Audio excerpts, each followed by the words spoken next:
I used to think monsters looked like monsters. That is what childhood teaches you. Sharp teeth, cruel eyes, a face dark enough that even innocence knows to run. But life teaches something stories rarely do. Sometimes monsters are handsome. Sometimes they are charming. Sometimes they shake your hand firmly, smile for family photographs, remember birthdays, tip generously at restaurants, and ask your children about school with warm, fatherly eyes. Sometimes the people the world calls good men go home and become storms nobody else ever sees. My father was that kind of storm, the kind that wore sunshine in public and thunder in private, the kind neighbors admired, the kind women trusted, the kind men respected, the kind children wanted to be like, and the kind my mother spent years quietly surviving. I know because I was there. I watched him love her in ways that looked beautiful. I watched him break her in ways nobody could see. And I watched the day he finally made one mistake he could never undo. He touched what she loved more than she feared him. Me. That was the day my mother stopped surviving him and quietly began ending him. Fear can make people small. Pain can make people silent. But love, real love, can turn the gentlest soul into something fierce enough to walk through fire barefoot if it means their child reaches safety on the other side. Before I begin, tell me in the comments where you are listening from and what time this story has found you. Is it morning? With coffee still warm beside you? The middle of a long afternoon or late at night when quiet stories seem to keep us company while the rest of the world sleeps? I read every comment, every single one, and I am grateful you are here. Now let me tell you about my mother. Her name was Elena, and if warmth could become a person, it would have chosen her face. My earliest memories of my mother are soft ones. Her hands dusted with flour, the faint smell of cinnamon and lavender soap clinging to her skin. The quiet hum of old songs while she cooked. The way she tucked blankets around me like she was sealing me inside love itself. When she kissed my forehead, she always lingered a second longer than most mothers do, as if she wanted that kiss to stay with me after she walked away. Maybe she knew I would need those extra seconds. Maybe she knew childhood in our house was going to ask me to grow up too quickly. Maybe mothers simply know things heaven whispers only to them. My name is Luca. I am 38 years old now.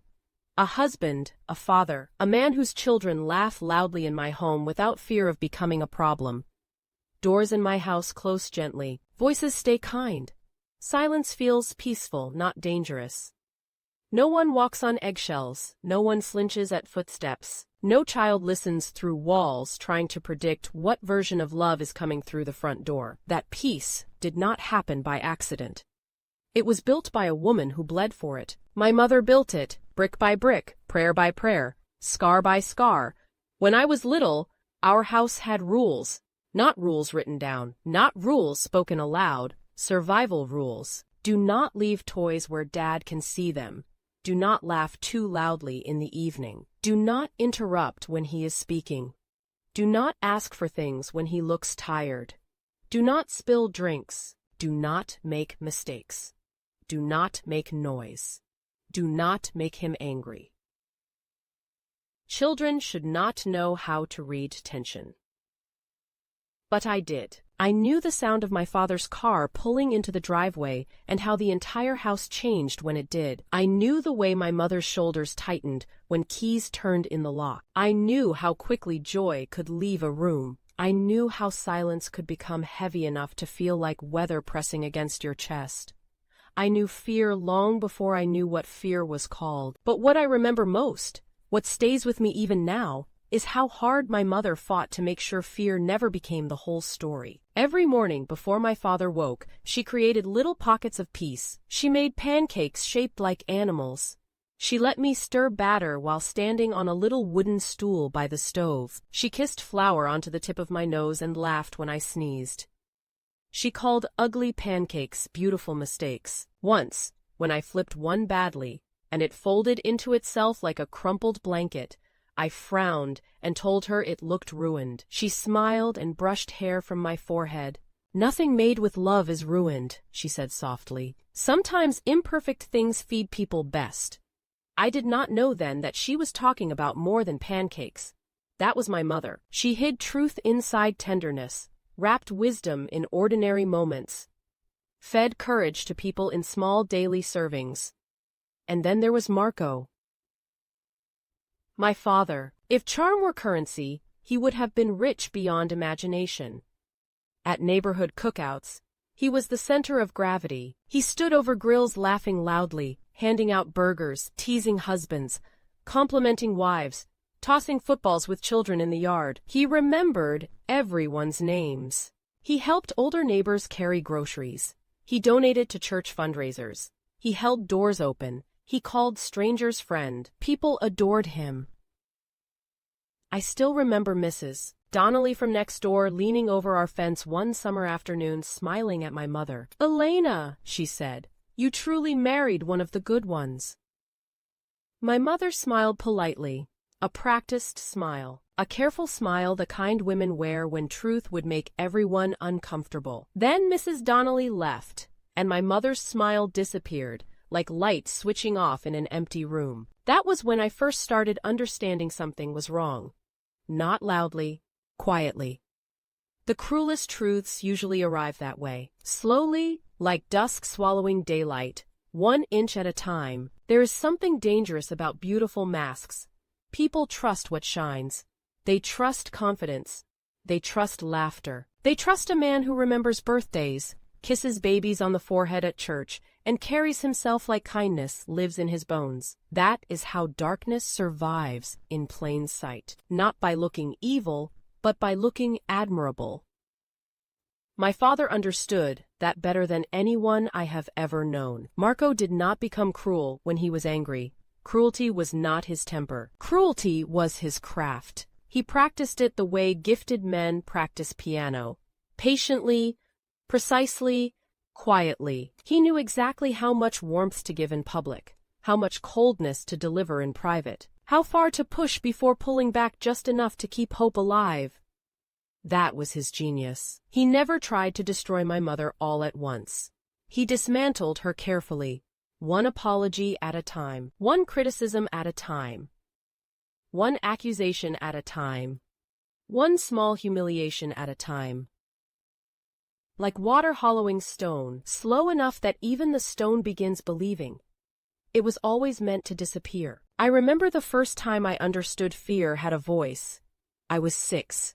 It was raining outside, the kind of slow gray rain that makes a house feel smaller. My mother was in the kitchen, humming softly while stirring soup. I was on the floor building a city out of blocks. Marco walked in smiling. He hung his coat neatly, kissed my mother on the cheek, ran his hand affectionately over my hair. Everything looked normal, beautiful even. Then he lifted the spoon from the pot and tasted the soup. He paused. Just for a second. That second changed the room. Too much salt. 3 harmless words. That was all.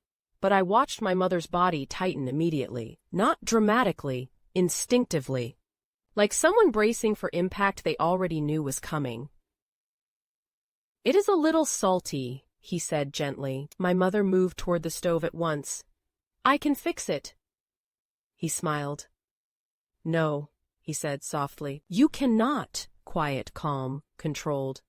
That was always worse. He set the spoon down with deliberate care, then leaned against the counter and folded his arms. "You rush," he said. My mother lowered her eyes. "I am sorry." "You do not pay attention." I said, "I am sorry." "You are always sorry after." His voice never rose. That was what made it terrifying. Shouting is chaotic. Whispered cruelty is intimate. It crawls inside you deeper. My mother reached for the pot again, but he gently caught her wrist. Not hard. Almost tenderly. If someone had walked in at that moment, they would have thought it looked affectionate. It was not. It was ownership disguised as closeness. He leaned near her face and spoke softly enough that only she should have heard. But children in broken homes become experts at hearing what is meant to be hidden. "I work hard," he said. "I deserve care, When I come home. Why is that always too much to ask of you? Her voice came out small. It is not too much. Then why do I keep feeling disappointed? That sentence stayed with me for years, not because of what he said, because of what it did. It made her responsible for his emptiness. That was Marco's greatest weapon. He handed people guilt for wounds he created himself. And guilt is a cruel chain, especially for loving women. Loving women will break themselves trying to fix pain they never caused. They will carry blame that does not belong to them. They will call endurance loyalty. They will call self-erasure peacekeeping. They will call surviving love, until one day they wake up and realize love should never require disappearing. My mother had not reached that awakening yet, but she was getting closer. I could feel it. Children always feel the tremors before walls collapse. That night, after dinner, Marco sat in his favorite chair in the living room, reading the newspaper, while my mother quietly cleaned the kitchen. I sat nearby, drawing superheroes with crayons. I was coloring a cape bright red when Marco suddenly spoke without lowering the paper. Who called today? My mother froze for the briefest second. No one else would have noticed. I noticed everything. No one important, she said. He lowered the newspaper slowly. His smile was gone. No one important has a name. She dried her hands on a towel. It was Rosa from down the street. What did she want? She was checking on me. Silence. A dangerous silence. Then he laughed softly, but there was no joy in it. Checking on you! He folded the newspaper neatly and stood. Why would another woman feel the need to check on my wife? She was being kind. His eyes narrowed. Or were you talking? My mother's voice stayed calm. Talking about what? His jaw tightened. Our business. There it was, that phrase. Our business. Abusive people love darkness. They rename secrecy dignity. They call silence respect. They rename control protection. But darkness has one weakness. Truth only needs one crack of light. My mother met his eyes. Not defiantly, not fearfully, steadily. I was talking about gardening, she said. Tomatoes, if you must know. For a moment, I thought it was over. Then Marco smiled again, that smile. The one that never reached his eyes. He walked toward her slowly, gently tucked a strand of hair behind her ear and kissed her forehead. It looked loving. What he whispered next was poison. Be careful who you trust, he murmured. People love destroying happy homes. Then he walked away. My mother stood perfectly still for several seconds. Then she quietly went back to washing dishes. But I saw tears slipping silently down her face. That was the night I climbed onto a chair, wrapped my little arms around her waist from behind, and whispered the biggest promise a small boy could make. When I grow up, I told her, I will protect you. She turned, knelt down to my level, and took my face gently in both hands. Her eyes were wet, but she smiled through it. Oh, my brave boy, she whispered. Your job is not to save me. Then what is my job? She kissed my forehead. To stay soft in a hard world that is harder than becoming hard yourself. I did not understand then. I understand now. Pain tries to recruit you. It begs you to become what wounded you. Cruelty wants children of cruelty. Bitterness wants heirs. Broken men often create broken men because pain feels justified repeating itself. But mothers like Elena fight a different battle. They fight to keep darkness from reproducing itself through the people they love. That was her war, not just surviving Marco, stopping Marco from living on inside me. And quietly, without my father knowing, she had already begun preparing her escape. It started with spare change hidden, where no man thinks to look. Inside a flour tin wrapped in wax paper, folded hope, dollar by dollar, secret by secret. Brick by brick. And somewhere in the house, a black notebook was beginning to fill with truths Marco prayed would never be written down. People often ask why women stay. That question is usually asked by people standing safely outside a fire, wondering why someone inside does not simply walk out. But fear builds complicated walls. Some are financial, some are emotional, some are even spiritual, some are built from shame, others are built from exhaustion, and some are built from love. That last one confuses people most, because loving women often stay not because they are weak, but because they are trying to protect everyone inside the burning house. They become smoke eaters, breathing poison so their children might breathe a little less of it. My mother stayed for years because she believed she was standing between the storm and me. And for a long time, she was right. Marco's cruelty toward me was mostly shadow, sharp words, cold silences. Humiliations disguised as discipline, little cuts that do not bleed where anyone can see them. He corrected how I sat, how I spoke, how long I took to answer questions, how loudly I laughed, how I held utensils, how I looked people in the eye. Nothing was ever directly cruel enough to explain, but together, it became a cage around boyhood. Childhood should be noisy, messy, curious. Children should ask too many questions, run too fast, laugh too loudly, make ridiculous mistakes. That is how life introduces itself.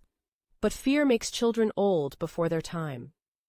I became careful, measured, watchful. I learned to scan rooms before entering them. I learned to listen for tone beneath words. I learned to apologize quickly, even when I had done nothing wrong. I learned how to disappear in plain sight. That is not maturity. That is survival wearing a child's face.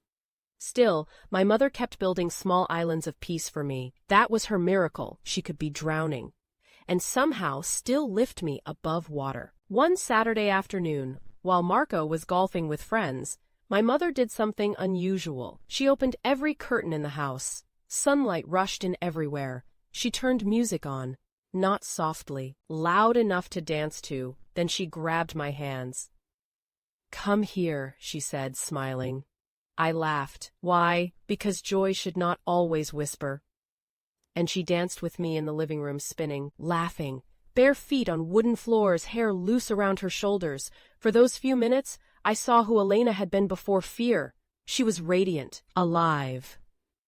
Light itself. Then there was a knock at the door. My mother froze. The old reflex. Music stopped, smile vanished. But when she opened the door, it was Rosa, holding a pie dish covered in foil. "Well," Rosa said, raising one eyebrow, "I leave for 20 minutes, and you start a party without me." My mother laughed nervously. Rosa stepped inside, looked around, and took everything in. Open curtains, music still humming low, my mother's flushed face, my bright smile. Something passed through Rosa's eyes, sadness mixed with relief. She had seen enough dark houses in her lifetime to recognize a rare thing, a woman fighting to remember herself. She handed over the pie. "Peach cobbler," she said. "And before you protest, yes, I used too much butter. And no, I do not regret it," I grinned. "Can I have some?" "You may have scandalous amounts." My mother laughed again, real laughter. Rosa listened to it carefully. Then she said something that seemed ordinary at the time, but years later I understood it was not. "If you ever need a place to breathe," Rosa said quietly, "my door does not lock for friends." Silence settled. My mother looked at her, really looked at her, and in that moment, two women had an entire conversation without speaking plainly. "I see you. You are not fooling me. You are not alone. When you are ready, there is somewhere to run." My mother swallowed hard, then simply nodded. "Thank you." Small words.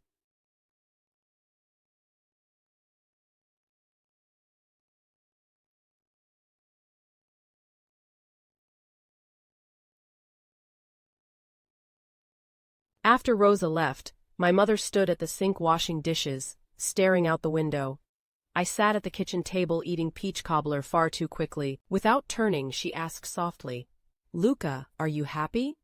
The question surprised me, I thought carefully. Children answer truth more honestly than adults. "Sometimes," I said, She turned. Her face changed. Pain moved across it like shadow. Sometimes? I shrugged. When Dad is gone? Mostly yes. Silence. Then I added quietly, when he comes home. My stomach hurts. My mother gripped the edge of the sink. Hard, her knuckles turned white. She was very still, too still. And then she cried. Not loudly, not dramatically, the kind of crying that looks like something sacred breaking. She crossed the room quickly, dropped to her knees, and pulled me tightly into her arms, so tightly I could feel her heart pounding wildly against my chest. "Oh God," she whispered into my hair. Her voice broke. "Oh God, I am so sorry." I did not understand why she was apologizing, but now I do. Mothers blame themselves for storms they did not create. They carry impossible guilt. They replay every warning sign they ignored, every moment they stayed, every wound their children absorbed while they were trying to hold life together. That is the cruel mathematics of abuse. The victim somehow becomes the one apologizing. My mother held me for a long time that day. Then she pulled back and looked me straight in the eyes, and what I saw there was new. Not fear, not sadness, decision. Quiet, cold, absolute. Like iron cooling into shape, she touched my cheek gently and whispered, "No more." At 7 years old, I thought she meant my stomach aches, or my sadness, or the yelling. I did not understand she had just made a private vow. A vow powerful enough to change every life tied to hers. No more shrinking, no more explaining away cruelty. No more protecting Marco's image. No more sacrificing herself on the altar of keeping peace. No more. But cruel men feel distance the way wolves smell blood in the air. And Marco was beginning to sense something changing in Elena that made him dangerous, more watchful, more suspicious, more possessive. And then, life delivered news that should have been joy. My mother was pregnant with Sophia, the child who would become both blessing and spark to gasoline. Because when Marco heard the news, he smiled. He kissed my mother. He held her face tenderly. He told her this was wonderful. Then later that night, through the wall, I heard him become someone else. And what he said next changed everything. That was where the mask cracked wider. Not in public. Not where applause lived. Not where neighbors waved and called him a good man. No. Darkness prefers private rooms. Closed doors, low voices. Places where truth has no witnesses. That night, rain tapped softly against the bedroom window. The house was dim, except for warm yellow light spilling from beneath my parents' door. I was supposed to be asleep, but children raised in fear do not sleep deeply. We rest lightly. One ear always listening, one part of us always standing guard. I heard my father's voice first, soft, measured, too calm, that dangerous calm. "You should have told me sooner." My mother's voice came next, quiet but hopeful. "I only found out this morning. I wanted to surprise you." Silence. Then Marco laughed once. A short laugh with no warmth in it. A surprise. My stomach tightened. Even as a child, I knew that tone. Storm weather. My mother spoke carefully, I thought. Maybe this could be good for us. Long silence. Then came his voice, stripped bare of performance. Cold, sharp, honest in a way cruelty sometimes becomes when it stops pretending. Another mouth to feed. My mother inhaled sharply. "Marco?" "No," he said flatly. "Do not make this sentimental. We barely keep up now. Another child means more expenses, more noise, more inconvenience, more dependence." Dependence. That word stayed with me because it revealed him. He did not hear wife, family, blessing. He heard burden tied to control. Children are joy to loving hearts. To controlling hearts, children can become leverage. My mother's voice hardened slightly. "This is your child," he answered immediately. "This is my responsibility." "That is different." Silence. Then my mother said something brave, small, quiet brave. "This baby is not a bill, Marco." His response came like ice. "Everything is a bill." Another silence. "Then, if you were more careful with money, maybe this would feel different." There it was again. His oldest trick: turn guilt outward, lay blame elsewhere, make her carry what belonged to him. But something in my mother had shifted. I could hear it. She no longer folded so easily. "You control every dollar," she said quietly. "How exactly? Am I careless with money?"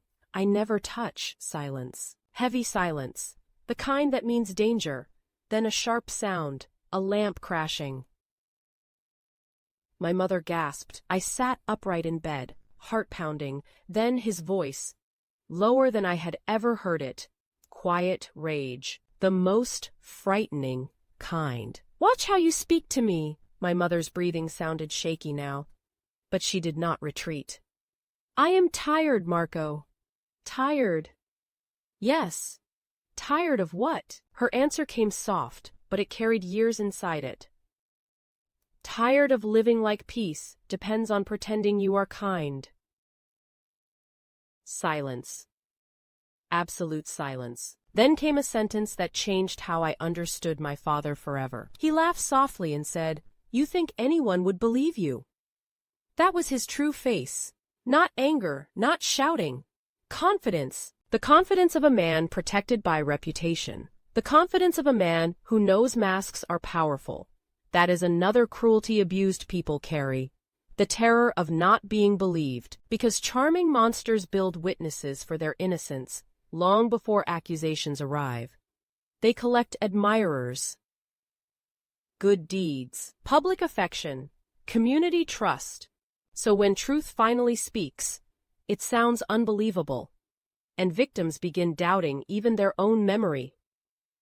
My mother's voice dropped low, not broken, not pleading, clear, almost frighteningly clear. "I am beginning not to care who believes me." I still remember what followed. Nothing. No shouting. No crashing. No threats. Just silence. But sometimes silence is louder than violence. Sometimes silence is the sound of power shifting. The next morning, my father was perfect. Flowers on the table, breakfast from the bakery, coffee made for my mother, a kiss on her forehead, a hand resting lovingly on her stomach. He smiled at her with such tenderness that if you had seen it, you would have thought I imagined everything I heard. That is what manipulation does. It creates emotional whiplash, cruelty, then kindness, fear, then comfort, pain, then apology, storm, then sunshine. And sunshine after storms feels so beautiful that people mistake relief for love. That is how cycles continue. But my mother no longer looked relieved. She looked different now. Alert. Watchful. Her eyes were open now. Once truth opens your eyes, you cannot comfortably go blind again. That week, she started preparing faster. More cash hidden away, important documents copied, phone numbers memorized, and every night that black notebook grew heavier with truth. Dates, threats, insults, money withheld, objects broken, moments witnessed, patterns documented. Evidence is powerful. Because lies depend on fog, truth writes weatherproof records. Then something happened that shook my mother deeply. One afternoon, I came home from school unusually quiet. I went straight to my room. No snack, no cartoons, no talking. That was unlike me. My mother followed. She found me sitting on the edge of my bed, shoulders hunched, eyes fixed on the floor. She sat beside me and brushed hair from my forehead. "What happened, sweetheart?" I swallowed hard, then whispered, "Dad came to school." Her body went still. "What do you mean?" "He picked me up early." Her face changed instantly. Cold fear, sharp attention. He signed me out? I nodded.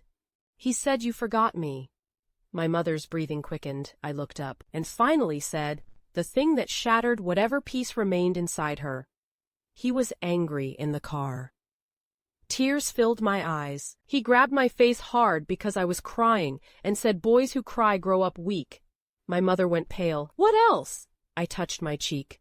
He squeezed here. Her eyes followed my hand, and she saw it, faint red finger marks, blooming on my skin. Not bruised yet, but there. Proof, visible, real.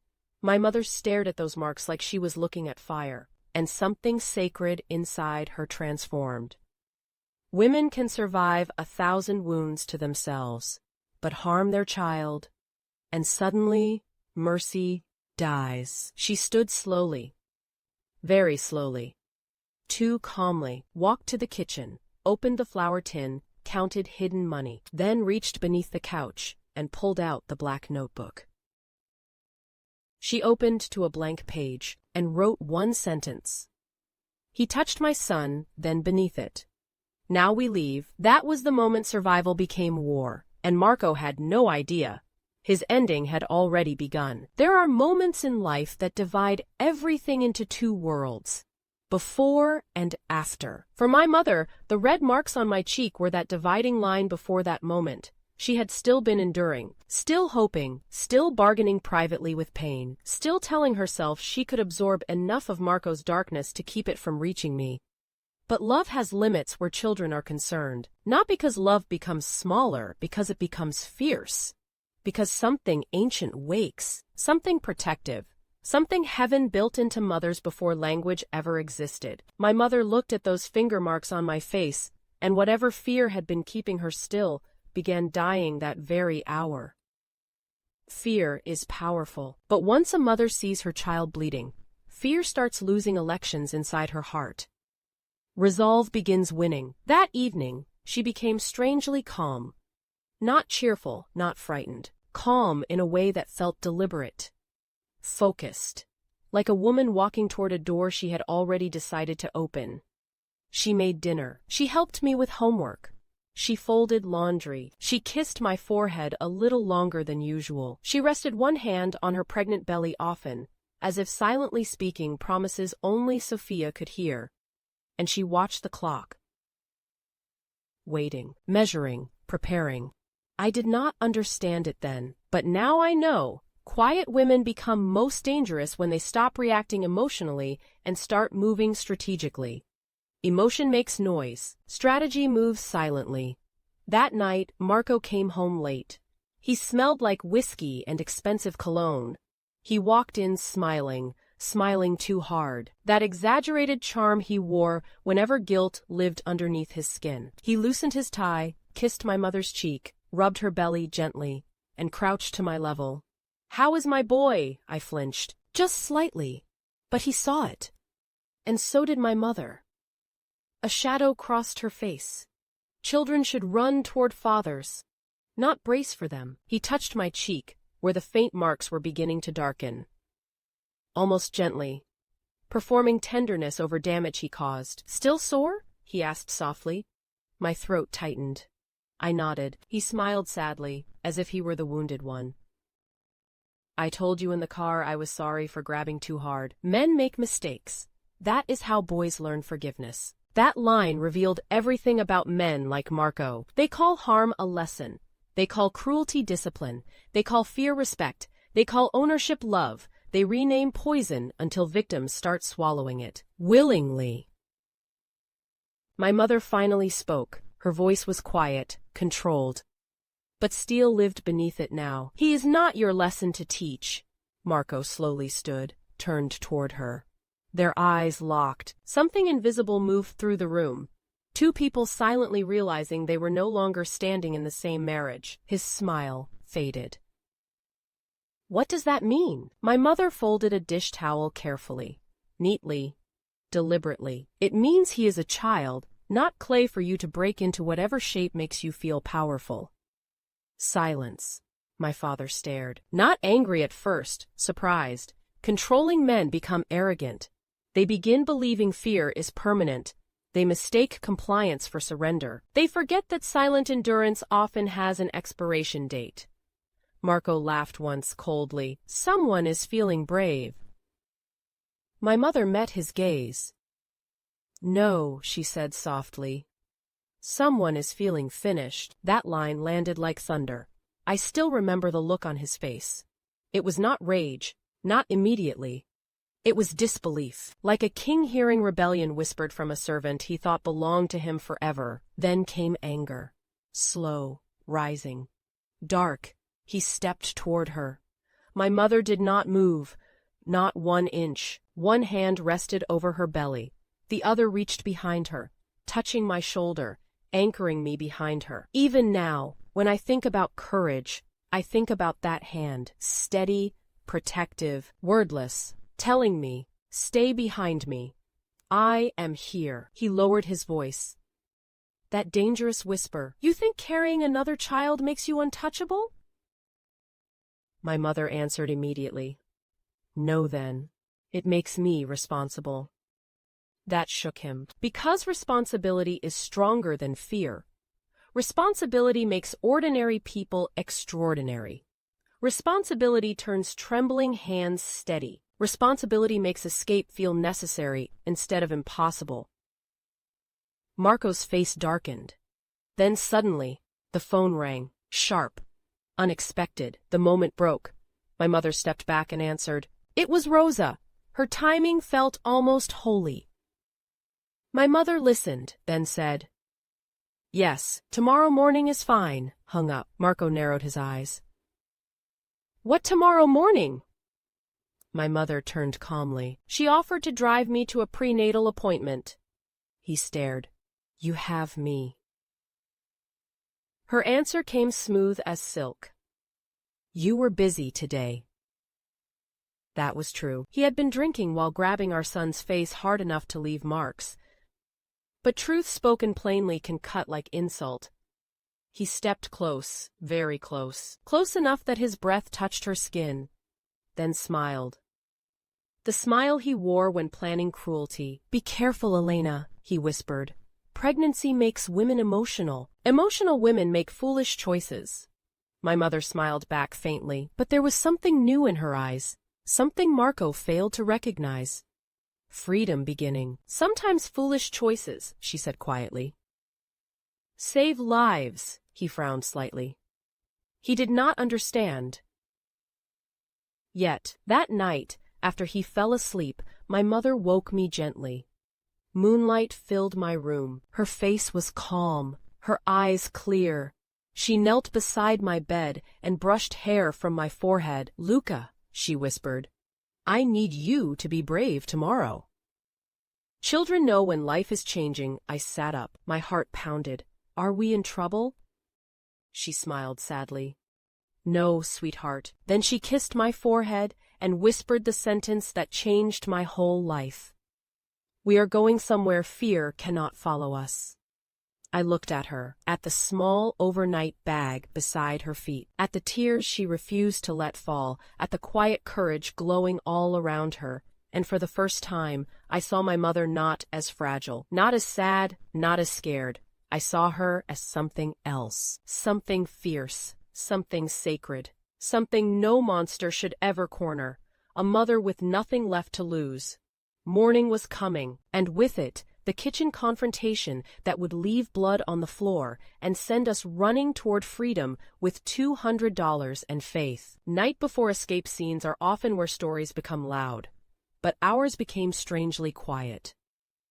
That is how courage entered my mother, not with thunder, not with dramatic speeches, not with rage, quietly, like dawn slipping into darkness 1 soft inch at a time, until suddenly, night is over. After whispering that we were going somewhere, fear could not follow us. My mother sat on the edge of my bed for a long time. Moonlight rested gently across her face. Her hand moved slowly over my hair the way she used to when I was very small and nightmares woke me crying. Only now, I realize, she was memorizing me. Not because she feared losing me, because she knew the next day would change everything, and courage often pauses briefly to honor what it is about to protect. "Do you trust me?" she asked softly. I nodded immediately, with everything. Her eyes filled. Not broken tears, sacred tears. The kind truth pulls from places fear has lived too long. She smiled faintly. "Then tomorrow, no matter what happens, stay close to me." "I will. If I say run." "You run." My throat tightened. "Without you!" She shook her head. "There is nowhere I am going without you." Then she placed my little hand on her stomach. The baby kicked gently beneath her skin. I gasped. My mother laughed softly. "That is your sister reminding us she is part of this plan too." I smiled. For one small, beautiful second. We were simply family. No fear. No storm. Just mother, son, unborn daughter, and hope sitting quietly in moonlight. Then her face grew serious again. "Listen carefully, Luca." I nodded. Her voice lowered, not frightened, focused. "If anyone asks questions tomorrow, you let me answer." "Okay." "If Dad gets angry." My little body stiffened. She immediately touched my cheek, gently. "He does not get to own your peace anymore." That sentence became prophecy. Then she said something I would not fully understand until adulthood. "Some people mistake kindness for permission to hurt you," she whispered. "But kindness has boundaries, and when those boundaries are crossed long enough, kindness learns how to leave." That was Elena, even in escape, teaching, even in fear, giving wisdom, even while breaking, making sure I grew whole. The next morning began beautifully. That was Marco's favorite camouflage. He often wrapped cruelty in pleasant mornings, as if sunlight could erase darkness. The kitchen smelled of garlic, butter, and bread warming in the oven. My mother stood at the stove making his favorite pasta sauce from scratch. 8 months pregnant, feet swollen, body exhausted, heart already halfway out the door, and still performing normal. Because survival sometimes asks you to act until escape becomes possible. I sat at the kitchen table coloring quietly. A small duffel bag was hidden in the hall closet. Cash tucked deep inside, documents folded neatly beneath clothes. The black notebook wrapped in a sweater. 2 tiny outfits for Sophia, my teddy bear. My mother had packed our future in one bag, $200. 1 witness notebook, a pregnant woman's courage and faith. Sometimes that is all freedom starts with. Then Marco came downstairs, freshly showered, button-down shirt crisp, hair perfectly combed, smile easy, the handsome mask polished bright. He kissed my mother's cheek, wrapped one arm around her waist, touched her belly lovingly. "How are my girls this morning?" If evil had a softer costume, it would look like that. My mother kept stirring sauce. "We are fine," he tasted from the spoon, paused, and there it was, the shift, that invisible darkening. Too much garlic, a tiny thing, always tiny things. Cruel men build wars from crumbs. He set the spoon down carefully, too carefully. "This tastes burnt." "It is not burnt," my mother said calmly. "It is roasted garlic." His jaw tightened. "Do not correct me. I am explaining." I did not ask for explanation. Silence. I stopped coloring. My mother stayed calm. "It is breakfast, Marco, not battle." Wrong sentence. True sentence, dangerous sentence. His eyes changed instantly, not rage. Humiliation control hates being named aloud. He moved fast, slamming the spoon across the kitchen. Metal clattered hard against cabinets. Sauce splattered red across white walls like warning. "You think you are clever now." My mother stepped back instinctively, one hand covering her belly, the other subtly motioning me behind her. "Always protecting, always. I think I am tired," she said quietly. He laughed darkly. Tired of what? Being taken care of. Then his eyes landed on me, and everything changed. What are you staring at? I froze, my heart pounding wildly. He stepped toward me, anger looking for weaker ground, and before he could reach me, my mother moved. Not slowly, not carefully, fiercely. She placed herself between us instantly, arms spread, pregnant body, becoming shield, lioness-made flesh. Her voice came low, steady, terrifyingly clear. Do not touch my son. That line hit the room like lightning. Marco stopped.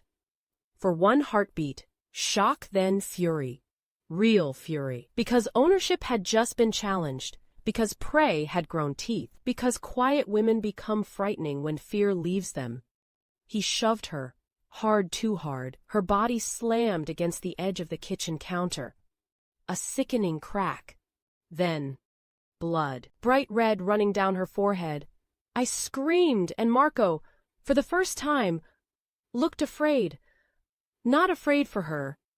Afraid of what he had just awakened, because my mother slowly straightened, blood running down her face, one hand on the counter, one hand over Sophia, eyes burning with something holy and fierce, and she looked at him like he was already gone from her life. Then she said the words that ended his power forever. You will never touch us again. And Marco still did not understand. The war was over. He had already lost. The leaving begins next. The bruise, the hotline Rosa, the shelter Marco's pursuit, and Elena quietly starting his destruction through the notebook. My father always believed power lived in force, in volume, in fear, in making other people feel small enough that he could feel large. Men like Marco mistake intimidation for strength because they have never learned the harder thing. How to lead without crushing. How to love without owning how to be respected, without being feared. They call domination masculinity. They call control protection. They call silence obedience. And when the people they built cages around finally walk away, they call betrayal what was really liberation. My father was about to learn a brutal truth. The most dangerous thing an abusive man can create is a woman who no longer fears losing him. Blood ran down my mother's temple in a thin crimson line, not fast, slowly, quietly, like a final warning written in red. For a strange, suspended second, nobody moved. My father stared. My mother stared back. I stood frozen, and in that silence, something invisible changed ownership. Fear left my mother and entered him. Not because she screamed, not because she attacked, not because she threatened revenge, because she became calm. Calm terrifies guilty people. Calm means decision has already been made. Calm means pleading is over. Calm means the door inside someone has quietly closed. My mother straightened fully, wiped blood from her eyebrow with the back of her hand, and looked at him with absolute clarity. Then she said in a low voice, "Get out of my way." Not our way. My way. That choice of words mattered, because in that moment, Elena had become fully herself again. Not property, not wife under control, not frightened woman shrinking to survive. Herself. Marco blinked. Confusion moved across his face, then came the familiar pivot. The manipulator's turn. Cruel men often become gentle the moment consequences appear. He softened his voice instantly. "Elena, baby, I did not mean." She lifted one hand. He stopped talking. Just stopped. I had never seen that happen. Never. She did not raise her voice, did not tremble, did not cry. She simply spoke truth. "You always mean enough." Silence. His mouth opened, closed. Opened again. "That is not fair." Fair men who wound others often cry fairness. When boundaries finally appear. My mother laughed once, quietly. "Without joy, fair?" she said. "You have mistaken my endurance for permission." That line cut him. I saw it.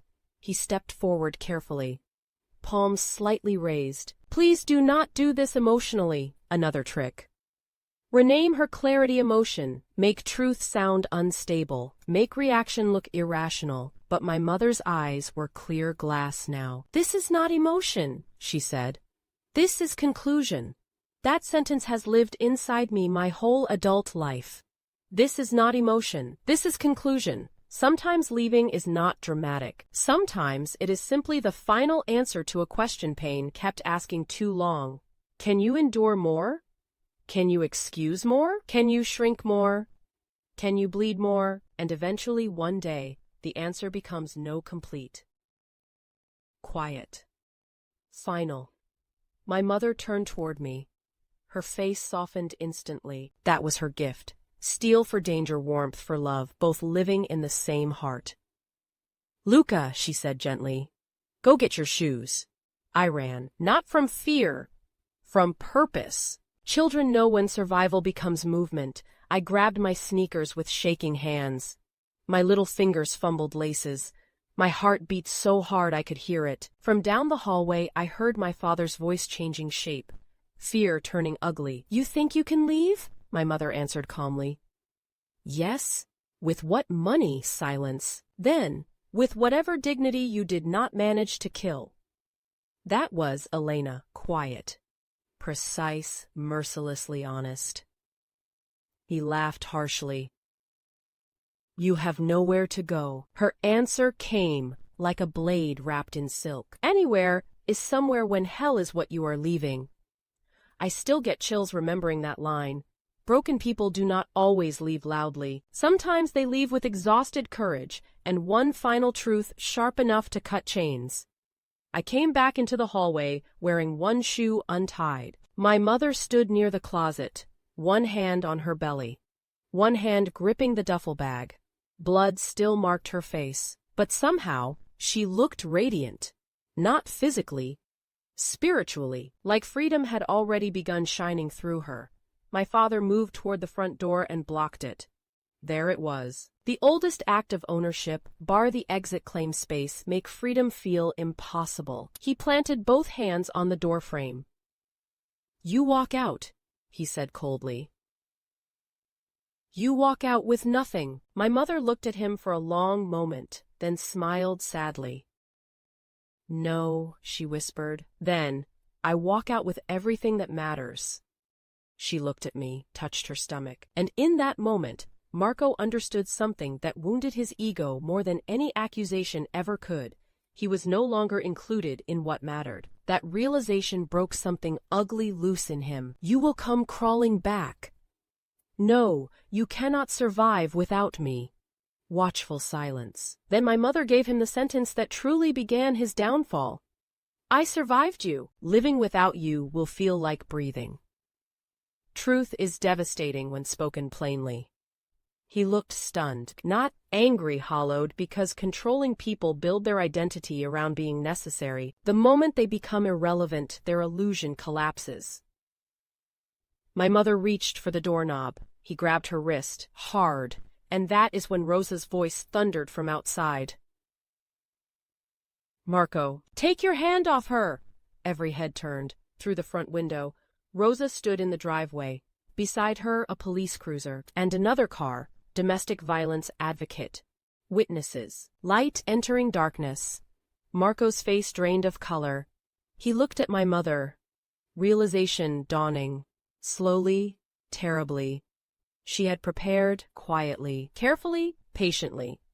The notebook, the records, the photographs, the witnesses, the calls, the money, the plan. Quiet women are often building exits, while cruel men are still enjoying control. That is the mistake arrogance makes. It mistakes silence for helplessness. But silence can be strategy. Silence can be evidence gathering. Silence can be the sharpening of freedom. My mother gently pulled her wrist free, opened the door. Morning sunlight poured in. Fresh air hit my face. It smelled clean. It smelled possible. It smelled like a world where my stomach would stop hurting. My mother took my hand, held the duffel bag, placed her other hand over the baby, and walked us into a life she had built in secret. One brave dollar. One hidden note. one painful truth, one quiet act of courage at a time. We did not look back. Because some doors should only close once. And behind us, Marco's public mask had just begun to crack, but his real unraveling had not even started yet. The first thing freedom gave me was quiet. Not the heavy quiet I grew up with. The kind that waits for footsteps, the kind that tightens your chest, the kind that teaches children to measure their breathing, the kind that feels like a room, holding its breath before glass breaks. No, this quiet was different. This quiet exhaled. This quiet rested. This quiet felt like a blanket instead of a warning. For children raised inside fear, safety feels strange at first. Your body does not trust peace immediately. It keeps listening for danger long after danger is gone. It keeps bracing for storms that no longer live overhead. Trauma teaches your nervous system to keep watch long after your eyes close. That was me. Even in safety, I still listened. Still scanned rooms, still flinched at loud sounds, still expected kindness to disappear suddenly. Healing is slow when fear helped raise you, but love, steady love, can reteach the body what peace feels like. Rosa drove us to a women's shelter 40 minutes away. I remember almost nothing about the road. Shock makes memory strange. Some moments become sharp forever. Others disappear completely. I remember my mother's hand gripping mine the entire drive. I remember blood drying dark at her hairline. I remember her rubbing circles over her belly every few minutes, whispering softly to Sophia like she was calming both of them at once. And I remember Rosa driving with one hand on the wheel and one hand resting near my mother's shoulder, close enough to touch if needed. That is another thing pain teaches. You never forget who stood beside you when your life was collapsing. Some people become permanent in your soul because of 1 hour of courage. Rosa became that for us. Halfway there, my mother finally spoke. Very quietly, almost like she was speaking to herself. I should have left sooner. Rosa did not answer immediately. Wise people know timing matters. Then she said softly, "You left when leaving became stronger than staying." My mother stared out the window. "He touched Luca." Rosa nodded once.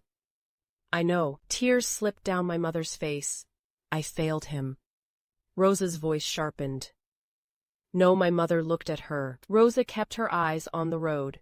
"You did not fail him," she said firmly. "You stood between cruelty and your child for years. You carried more weight than anyone should. Then when harm crossed the final line, you moved." Silence. Then Rosa added, "That is not failure, Elena. That is courage under impossible circumstances." My mother cried quietly after that, not broken crying. Releasing crying, the kind that comes when shame finally meets compassion. Sometimes healing begins the moment someone tells you the truth about your strength. Abuse lies. It tells victims they are weak, that they are stupid, that they are trapped because they deserve trapping. That staying means complicity, that leaving means selfishness. But truth says something else. Survival is complex. Endurance is exhausting. Fear is powerful, and courage often arrives late. But when it arrives, it still counts. That mattered for my mother. Because shame had lived in her too long, when we reached the shelter, I expected sadness, gray walls, hard faces, hopelessness. Instead, I found warmth, soft yellow walls, clean blankets, children's drawings taped to hallways, a basket of stuffed animals near the front desk, coffee brewing somewhere. Gentle voices' safety had an atmosphere, and it smelled like fresh laundry, coffee, and second chances. A woman named Miriam greeted us, mid-50s, kind eyes, strong posture. The kind of woman whose softness clearly came from surviving sharp things. She knelt in front of me first, always me first. That mattered. "Hi, Luca," she said gently. "You are very brave." I looked down. I was scared. She smiled softly. "Brave people usually are." That sentence planted something important in me. Courage is not lack of fear. Courage is movement despite fear. My mother lowered her head and whispered, "I do not know what I am doing." Miriam stood and took both her hands. "You already did the hardest part," she said. "You walked out." Those words became our doorway into rebuilding. But while we were learning safety, Marco was learning something he had never learned before. Consequences. At first, he performed regret. Flowers delivered, voicemails, tears, apologies, church elders calling, mutual friends reaching out. The same charming mask, now weaponized into sympathy. "I just want my family back. I made one mistake. She is emotional because of pregnancy. I am trying." This is how manipulative men rewrite history. Years of cruelty become one mistake. Patterns become accidents. Terror becomes misunderstanding. Control becomes concern. The victim becomes unstable. The abuser becomes wounded. It is theater, and many audiences clap because they only know the public version. But my mother had receipts. The black notebook, dates, threats, money withheld, property broken, medical records, witness statements, photographs, voice recordings. Rosa secretly helped preserve. Truth had documentation now, and lies hate records. Then Marco made the mistake that truly began destroying him. He came to the shelter, not inside, outside, waiting, watching. That is when my mother stopped being merely a survivor and quietly became the architect of his downfall. Because some revenge does not scream. Some revenge simply stands in truth long enough and lets darkness expose itself. My father did not come to the shelter because he loved us. That is an important truth. Control often disguises itself as love, because love sounds noble while control sounds ugly. But noble things do not stalk. Noble things do not intimidate. Noble things do not circle places of refuge like wolves, testing fences. Love protects freedom. Control fears it. What waited outside that shelter was not love. It was wounded ownership. And wounded ownership is dangerous because it cannot understand this simple truth. People are not possessions. My mother understood immediately what his presence meant. The moment Miriam came into our small room and quietly said, "Elena, Marco is outside." I watched all warmth leave my mother's face. Not panic, recognition. She knew his patterns. Cruel men become most unpredictable when humiliation enters the story. And public humiliation had begun touching him. Neighbors were whispering. Church friends were asking questions. Mrs. Donnelly had stopped waving. Men at the neighborhood cookouts were suddenly distant. Because Rosa had done something powerful, she told truth plainly. No embellishment, no drama, no gossip. Just truth, and truth, spoken calmly, carries unusual weight. My mother stood slowly from the edge of the bed. Sophia shifted beneath her skin. One hand rested over her belly, automatically. The other found mine, always finding mine, always anchoring me. "What does he want?" she asked quietly. Miriam's face tightened. "He says he wants to apologize. He says he wants to see his family." My mother laughed once, a tired laugh, not bitter, clear. "He does not want family," she said softly. "He wants access." That line was truth sharpened by experience. Abusive people rarely mourn connection. They mourn lost access to control, lost access to your mind, your emotions, your body, your fear, your availability, your silence, your willingness to keep protecting their reputation while they damage your soul. Freedom enrages them because freedom ends access. Miriam looked at my mother carefully. "We can call police." My mother thought for a moment, then said something that surprised me. No, Miriam frowned slightly. "Elena, he needs witnesses," my mother said quietly. "He behaves best when eyes are on him." That was wisdom earned in fire. Darkness performs differently in light. Cruel men love privacy because privacy protects masks. Public settings force restraint. Witnesses make truth harder to twist. My mother looked at me and knelt. Her voice softened immediately. "Stay here with Miriam for a few minutes." Fear tightened my chest. "Do not go near him." Her eyes held mine. "I will not. Promise." She touched my cheek gently. "I promise." Then she kissed my forehead and stood. I watched from the hallway window. That scene lives in me permanently. My mother stepped outside, looking smaller than I remembered. Pregnant, bruised, tired, financially broken, carrying trauma like invisible weight. And somehow, she looked stronger than my father. Marco stood beside his expensive car wearing a crisp, button-down shirt. Expensive watch glinting in sunlight. Flowers in one hand, perfect public husband costume. He smiled when he saw her, that polished smile, the one half the world trusted. He held out flowers. She did not take them. Even from a distance, I could read his mouth. "Elena, please." My mother stood still, hands at her sides, calm. Stillness can become terrifying when it belongs to someone no longer easily moved. He stepped closer, she stepped back. Boundary. Clear, visible, that wounded him immediately. His shoulders tightened, his performance cracked slightly. Then came tears. Actual tears. That shocked me later when I understood it. Manipulators can cry sincerely, not always because they grieve hurting you, but because they grieve losing power. Pain can be real while motives remain selfish. He was crying for himself. Not us. I later learned what he said.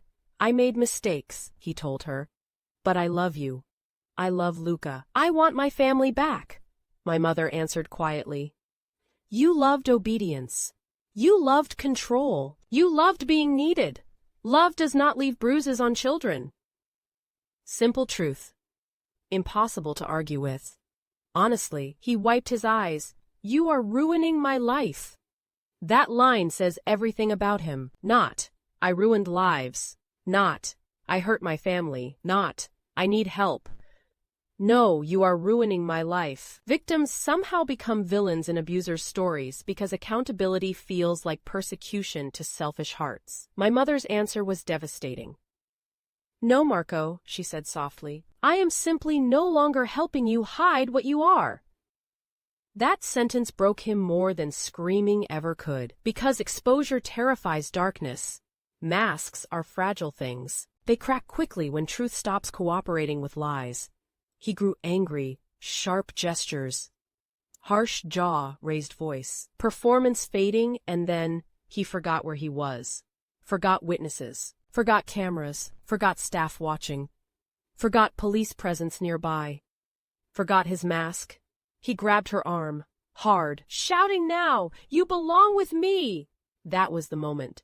The true public crack, not rumor, not accusation. Visible truth. Miriam witnessed it. Security cameras caught it. Police stepped in. Staff rushed forward. Witnesses multiplied instantly. And my mother, God, I can still see her, stood straight, looked him dead in the eye, and calmly said, "I was never yours. I was only trapped near you." That line ended something ancient. Ownership died there. The officers pulled him back.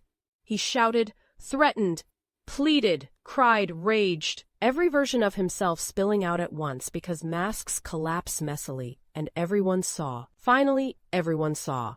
But my mother was not watching him anymore. She had turned away. When women finally become done, they stop looking back emotionally. That is when endings become real. She walked inside, closed the door, and for the first time since I was born, Marco was outside, and we were safe inside. That was our first true victory. But my mother's greatest battle was still ahead. Giving birth to Sophia, fighting Marco, legally rebuilding financially, and teaching one frightened little boy how to become a gentle man instead of a wounded one. That is where her greatest strength would live. Not in leaving. In rebuilding what fear almost destroyed. Leaving is dramatic. Rebuilding is sacred. People celebrate escape because escape looks heroic. Doors closing, suitcases, packed tears, courage, freedom. But what comes after is harder, quietly harder. No applause, no dramatic music, just bills, healing, paperwork, nightmares, loneliness, court dates, exhaustion, and waking each morning choosing hope when fear still lives in your bones. That is where many survivors perform their greatest miracle. Not in leaving darkness, but in building light afterward. That was my mother's real masterpiece. 2 weeks after we arrived at the shelter, Sophia came into the world.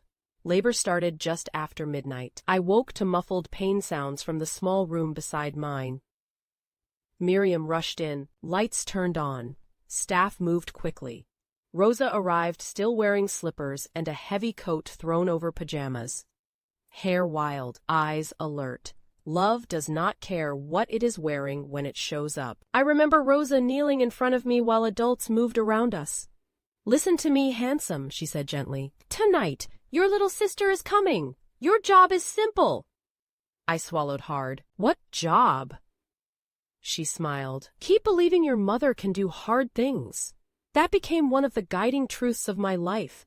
Believe in the people who carry impossible things. My mother labored for 14 hours. 14. No husband holding her hand, no loving partner whispering encouragement, no warm home nursery waiting, only pain, uncertainty, fear, and fierce determination. Yet she brought Sophia into this world with a kind of holy grit I still struggle to describe. When Miriam finally carried that tiny pink-faced baby into the room where I waited, wrapped in a white blanket, eyes squeezed shut, fists clenched like she had entered life ready to fight, I cried. Not little tears, big, shaking tears. "She is beautiful," I whispered. Rosa laughed softly. "She looks angry." "She looks brave," I said. My mother overheard, tired beyond words, hair damp with sweat, face pale, body exhausted, spirit radiant. She smiled weakly at me. "No," she whispered. "She looks free." Free, that word hung in the room like sunlight, because Sophia would never know the version of life that raised me. She would never listen for keys and locks with fear, never measure footsteps, never learn silence as protection, never confuse love with control, never apologize for existing. My mother made sure of that, and that is legacy, breaking pain so it does not become inheritance. Many families pass trauma down, like old furniture, scarred, heavy, unquestioned. My mother broke that chain with bleeding hands. That is generational courage. Not talk, not slogans. Sacrifice. Months passed. We moved into a tiny subsidized apartment on the east side of town. 1 bedroom, thin walls, old carpet, leaky faucet, second-hand furniture, a kitchen so small 2 people could barely stand in it comfortably. To me, it felt like a palace, because peace lived there. No tension in walls, no sudden shouting, no eggshell floors, just ordinary struggle and quiet love. That is wealth. Many rich homes never know. My mother found work answering phones at a small medical office. Nothing glamorous. Long hours, modest pay. But every paycheck represented freedom earned honestly. Every dollar carried dignity. At night, after feeding Sophia and helping me with homework, she studied accounting classes, computer basics, financial literacy, resume workshops, healing groups, parenting classes, legal paperwork. She built herself while raising us, brick by exhausted brick, and somehow she still found softness, still made pancakes, still kissed foreheads, still read bedtime stories, still laughed, still planted beauty in ordinary days. That is what amazes me most looking back. Pain did not make her cruel. Pain did not make her cold.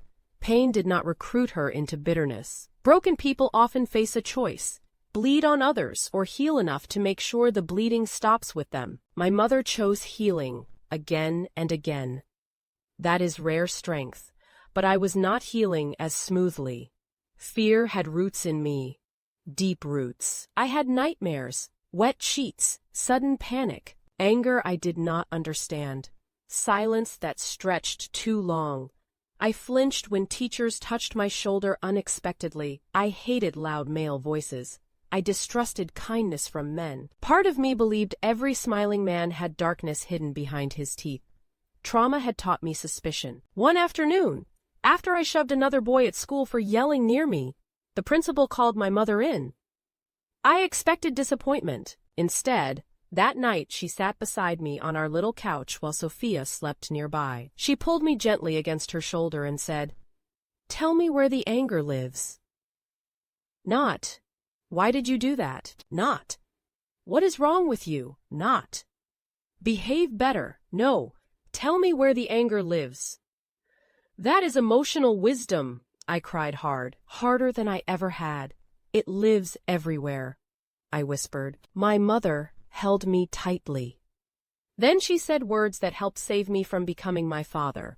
"Pain is allowed to visit your heart, Luca, but pain is not allowed to become your character." I want to repeat that because it is one of the greatest truths I have ever been given. Pain may visit your heart, but pain must never become your character. Cruelty tries to clone itself. Hurt people often hurt people, because pain begs reproduction. But gentleness is rebellion against inherited darkness. My mother was raising rebellion in me. Not loud rebellion, quiet goodness, quiet strength, quiet gentleness. The kind my father never understood. And while we were slowly rebuilding, Marco was slowly unraveling. Public sympathy faded, legal consequences grew, his reputation cracked wider. Money problems started.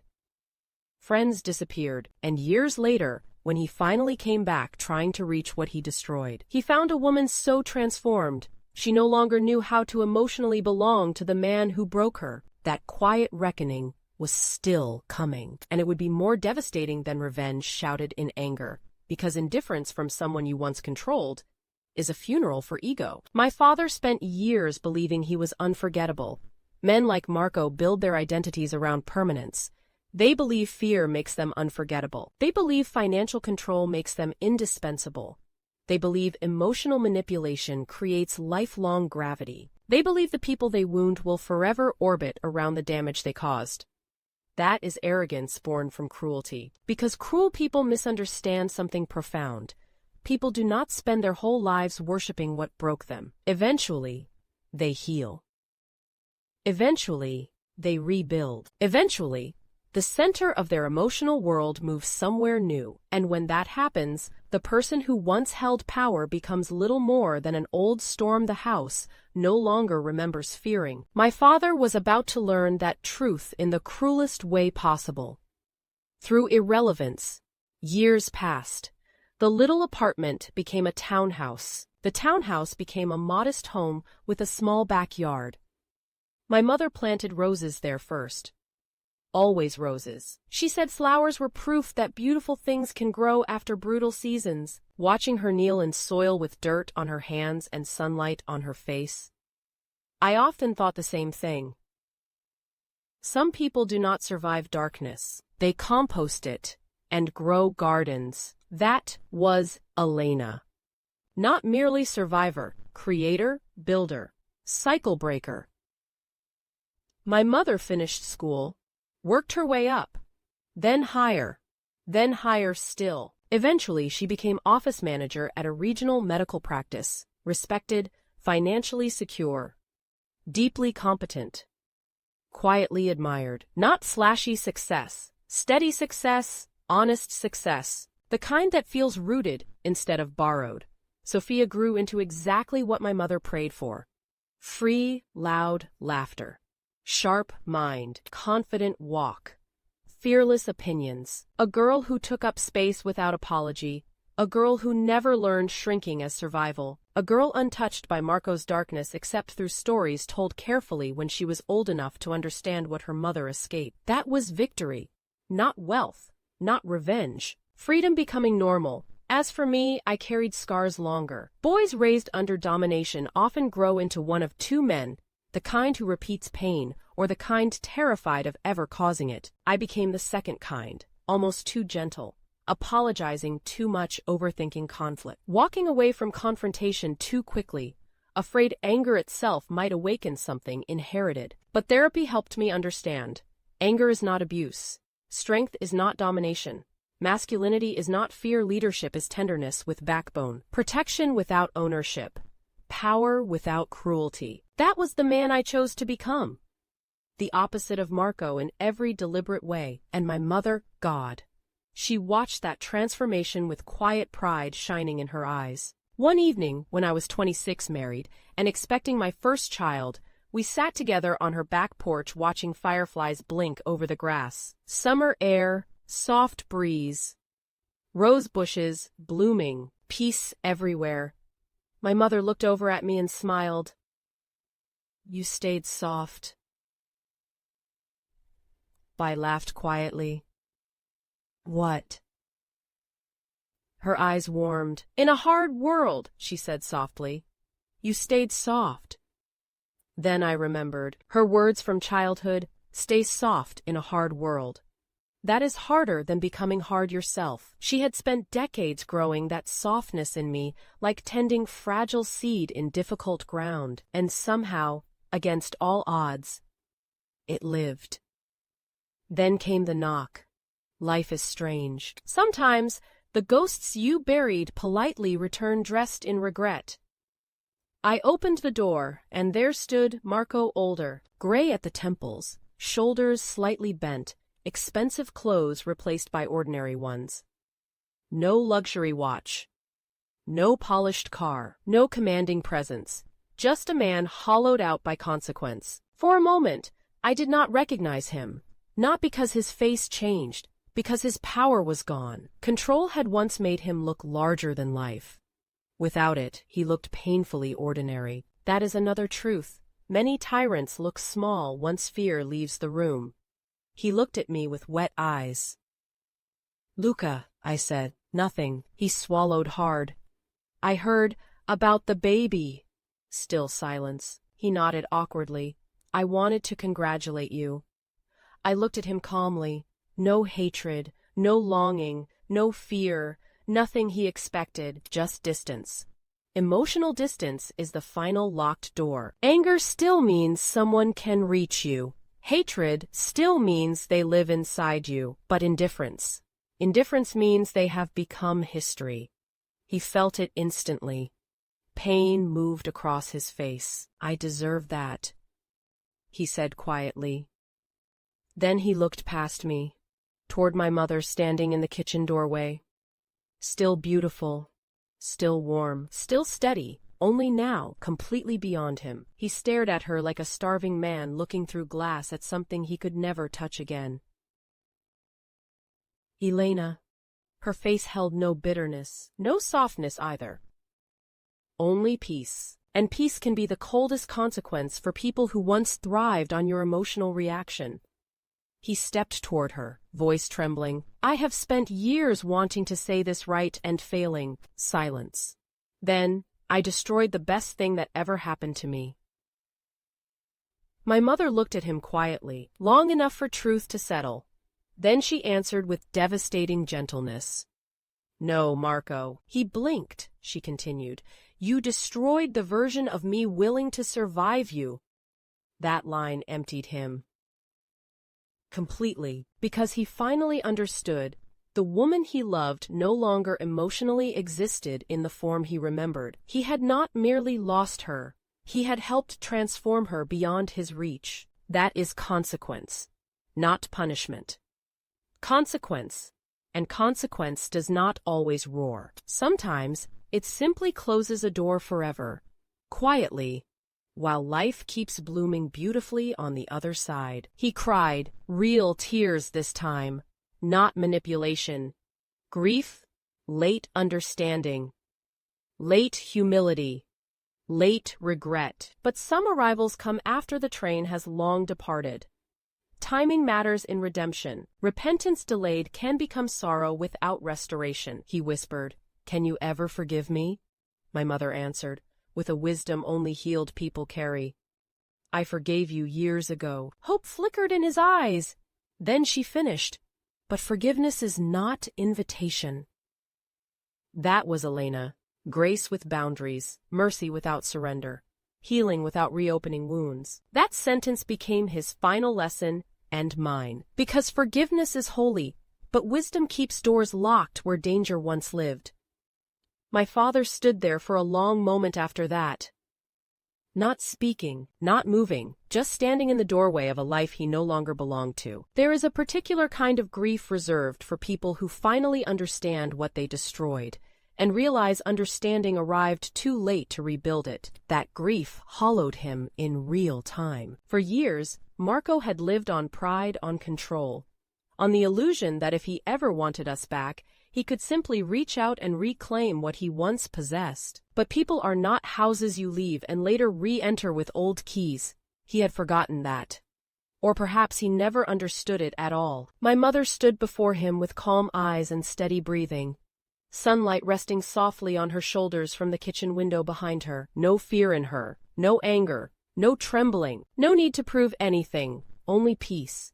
And peace, when earned after suffering, has a quiet majesty to it. That was the cruelest thing Marco could have faced. Not vengeance, not bitterness, not screaming accusations, not public humiliation, but a woman fully healed beyond his emotional reach. He looked smaller standing before her than I had ever seen him. His voice came out thin. "I think about that kitchen every day." My mother said nothing. He swallowed. "The blood. Luca's face. Sophia still inside you." His voice cracked. "I replay it every night." Silence, then. "I keep wondering how I became that man. That is a painful question, and many broken people ask it too late. Cruelty rarely arrives in one giant leap. It grows where selfishness is fed, where entitlement is protected, where insecurity becomes domination, where accountability is avoided, where pain is weaponized instead of healed. Monsters are often built gradually, choice by choice, excuse by excuse, harm by harm, until one day they wake inside a soul they no longer recognize. But by then, others have already paid the price." My mother answered softly. "You became that man every time you chose power over love." Simple truth, sharp truth. He nodded slowly, tears falling freely now. "I was raised hard." My mother's face remained still. "So was I," she said quietly. That hit him harder than anything else. Because excuses collapse when someone who survived similar darkness chooses goodness instead. Pain explains behavior. It does not excuse cruelty. Wounds are reasons, not permission slips. That truth matters deeply, because too many people inherit brokenness and then hand it forward like legacy. My mother broke her inheritance. My father repeated his. That was the difference. He looked toward me again, pain in his eyes. "I know I do not deserve it. But I would like to know my grandchildren." The younger version of me would have frozen, the frightened boy, the angry teenager, even the wounded young man. But healing had changed me too. I answered calmly. "They will know of you." Hope flickered in him. Then I continued, "But they will never know fear through you." That line landed exactly where truth always lands. In the center, he closed his eyes, nodded once, acceptance finally entering where denial used to live. I understand, and for the first time in my life, I believed he actually did. People can change. That is true. Late, but true. Not everyone does, but some do. Usually after consequence strips illusion bare. Usually after loneliness forces honest reflection. Usually after pride starves long enough to become humility. My father became gentler in old age, quieter, less certain. More human. He spent years volunteering quietly at shelters for abused families. Not publicly, not for praise, quietly, almost penitently, carrying groceries, repairing broken doors, painting walls, setting up cribs, doing ordinary work in places that protected women from men he once resembled. I heard about it through others, not him. He never used it to ask for redemption that mattered. Real repentance does not advertise itself. It simply becomes different behavior. Still, consequence remained. He died a few years later. Not hated, not embraced. Remembered honestly. That matters too. Honesty is more sacred than false sainthood. At his funeral, attendance was small. No great crowd. No parade of admirers. No towering legacy. Just quiet people. Quiet prayers. Quiet ending. The loud man left quietly. There is a lesson in that. Power built on fear fades quickly. Reputation built on performance dies thin. Control leaves no loving inheritance, but love, steady love, sacrificial love, protective love. That becomes legacy. My mother's legacy lives everywhere. In me, in Sophia, in my children, in how I hold my wife gently, in how laughter sounds safe in my home, in doors that never slam, in apologies spoken quickly, in conflict handled kindly, in children who never learn fear as language, in softness protected instead of mocked. That is Elena's fortress. And it still stands stronger than Marco's storm ever was. Years ago, near the end of her life, I asked my mother a question that had lived quietly in me since childhood. What made you leave that day? She smiled softly, looked out toward her roses, then answered, For years fear asked me to stay small. She paused. But the day I saw pain reaching for my children, her eyes found mine. Love became larger than fear. That is my mother's story, and perhaps that is the deepest truth I know. Strength is not loud. Strength is not domination. Strength is not force. Sometimes strength is a tired pregnant woman with $200, a hidden notebook, blood on her face, a child holding her hand, and enough love in her heart to walk into uncertainty rather than raise her children inside fear. That is strength. That is courage. That is legacy. That is my mother. And everything beautiful in me began with her. Before I end this story, there is one more truth I want to tell you. Not about my father, not even about my mother, about what survives. People think trauma only destroys, and yes, it destroys much. Childhood's trust, sleep, ease, innocence, parts of the self that never fully grow back in the shape they once were. That is true. But there is another truth beside it. What is wounded can still become beautiful. Not untouched. Beautiful. Scarred things often become sacred things. Wood struck by lightning grows twisted, but sometimes stronger.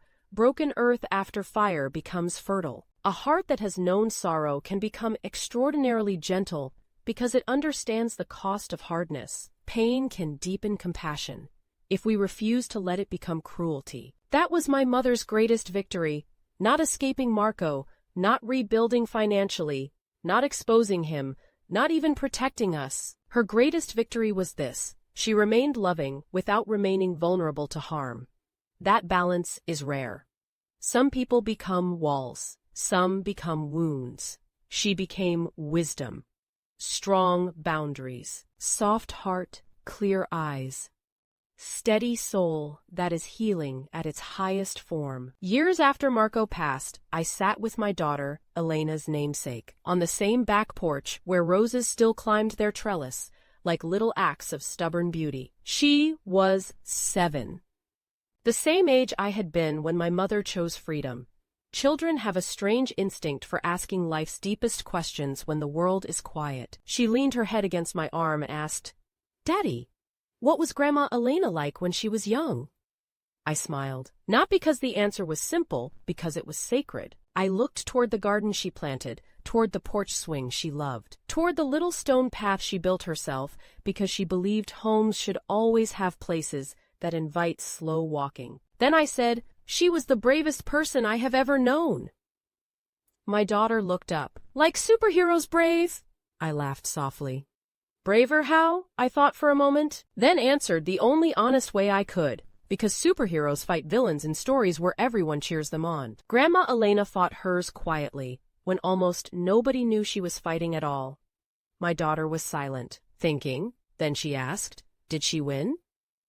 I looked at my home, at the sound of my wife laughing in the kitchen, at Sophia's children running barefoot across grass without fear, at generations living freely because one woman chose courage.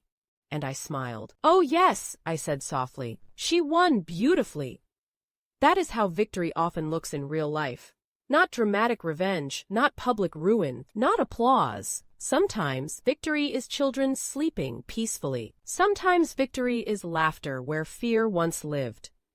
Sometimes victory is a daughter growing loud where her mother had to grow quiet. Sometimes victory is a son learning tenderness where violence once taught hardness. Sometimes victory is simply this: the pain stops with you. That is holy work. That is legacy work. That is what my mother did. So if you are listening tonight, morning, afternoon, or late at night, and you are carrying quiet battles nobody sees, hear me clearly. Quiet does not mean weak. Soft does not mean powerless. Gentle does not mean easy to break. And surviving pain does not make you small. Sometimes the strongest people in this world are the ones who quietly decide, this hurt ends with me. That decision can change generations. My mother changed mine. And if her story touched something in you, honor the quiet heroes in your own life.